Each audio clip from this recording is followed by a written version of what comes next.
Christ est notre nourriture. Je suis le pain de vie, Jean 6, 35. Selon Jean 6, 56, le Seigneur déclare: celui qui mange ma chair et qui boit mon sang demeure en moi et je demeure en lui.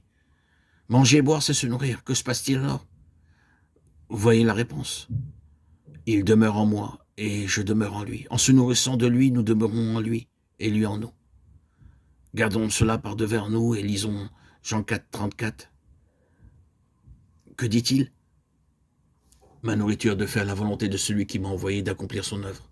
Nous avons là le secret de sa vie avec le Père. Pour lui, se nourrir, s'alimenter, consistait à faire la volonté de Dieu. Nous sommes ici en présence de deux choses fondamentales et vitales pour la vie spirituelle: se nourrir et demeurer. En recherchant de tout son cœur sa volonté, en demeurant unis à lui, notre tête, sa vie, irrigue notre homme intérieur, le fortifie, le développe en capacité. Cette haute déclaration de notre Seigneur, je suis le bon berger, Jean 10, 11, nous enseigne qu'il nourrit son peuple, le conduit et prend soin de son troupeau. Christ est notre pain de vie, mais il désire non seulement nous apprendre à nous nourrir de lui, mais également à être conduit par lui. Christ est l'objet de toute notre éducation. Tout ce qu'il a déclaré n'était pas pour lui, mais pour vous et moi. Dans l'évangile de Jean, le Seigneur énonce quelques lois qui régissent et gouvernaient sa marche. Il savait qu'en venant en nous par le Saint-Esprit, sa vie nous ferait entrer dans l'expérience de ces lois. Aussi déclare-t-il: le Fils ne peut rien faire de lui-même. Jean 5, 19, je ne puis rien faire de moi-même. Jean 5, 30. Ceci montre son absolue dépendance et obéissance au Père. De même, il nous faut reconnaître l'absolue souveraineté et seigneurie de Christ. Et alors que nous plaçons sous son autorité, nous permettons à l'Esprit de nous apprendre cette conduite et cette marche par l'Esprit en demeurant en lui. L'une des grandes leçons quand nous apprenons la marche par l'Esprit est celle de discerner la vie en nous, en ce qu'elle nous dit, quand elle nous approuve ou désapprouve. Il nous conduit de son cœur intègre et de ses mains intelligentes. Psaume 118, 112, car la pensée de la chair, c'est la mort, mais la pensée de l'Esprit est vie et paix. Romains 8, 6. Le Seigneur déclare: je suis la résurrection et la vie. Jean 11, 25. Quand Jésus ressuscita Lazare, celui-ci était mort depuis 4 jours. Et ceci montre de façon évidente que la résurrection est le moyen de Dieu quand toutes les ressources des hommes et de la science sont épuisées. La résurrection est la méthode de Dieu, ce qui veut dire que Dieu accomplit son œuvre, travaille et agit lorsque l'homme ne peut plus rien. Ce n'est qu'en nous livrant à lui, en permettant à l'Esprit de maintenir l'homme naturel crucifié, que sa vie de résurrection réalise le plan de Dieu. En devenant participant de Christ, il nous apprend que sa méthode pour réaliser son œuvre est un processus de mort et de résurrection. Nous devons mourir à nos plans, nos conceptions, nos pensées, et lui laisser le soin d'accomplir ses plans. Il le fera par la puissance de sa vie de résurrection. Il nous annonce dans Jean 14, 6 qu'il est le chemin. Et qu'est-ce qu'un chemin? C'est une voie qui mène à une destination. Nous avons dit que nous sommes destinés au trône et seul notre Seigneur peut nous y faire parvenir. Christ, notre chemin, est donc en relation avec notre marche et notre destinée qui est le trône.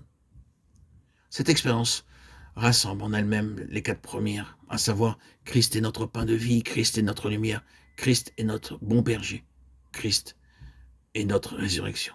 En effet, se nourrir de Christ en demeurant en lui, en faisant sa volonté, implique qu'il soit aussi notre lumière, car ce qu'il nous enseigne jour après jour, c'est sa vie. Il est également notre berger qui nous conduit en nous gardant dans sa dépendance et nous fait entrer toujours plus pleinement dans l'expérience de notre mort, de notre résurrection avec lui. Nous apprenons que c'est sa vie sortie de la mort par laquelle il réalise ses plans. Être conduit, c'est notre privilège. Ne soyons pas comme Israël qui perdit son héritage en raison d'une quadruple cause indiquée dans le psaume 118, 8. La première fut l'indocilité. Israël refusa d'être conduit. Il ne voulait que ses propres voies. C'est l'aspect de son indépendance. La deuxième est la rébellion. Israël ne reconnut pas l'autorité de Dieu et refusa son gouvernement. Si Christ n'est pas Seigneur, nous ne reconnaissons ni son autorité, ni ses droits en nous et sur nous. Il n'avait pas un cœur ferme. Israël avait un cœur partagé, divisé. Son cœur n'était pas entièrement pour le Seigneur. Il y avait une place pour un autre Dieu.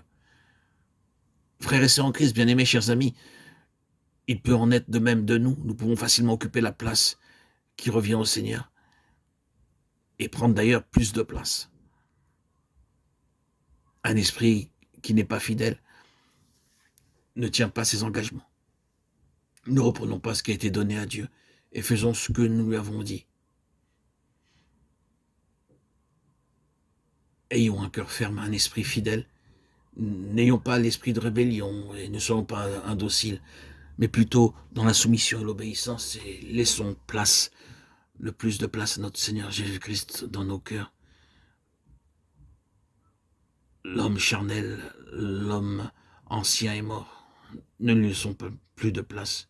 Ne nous laissons pas étouffer par les plaisirs, les désirs et distractions de ce monde, afin que le Seigneur, par son esprit, s'établisse pleinement dans notre temple intérieur. Ainsi, frères et sœurs en Christ, pour parvenir au trône, il nous faut suivre Christ dans toutes les voies qu'il a préparées pour nous.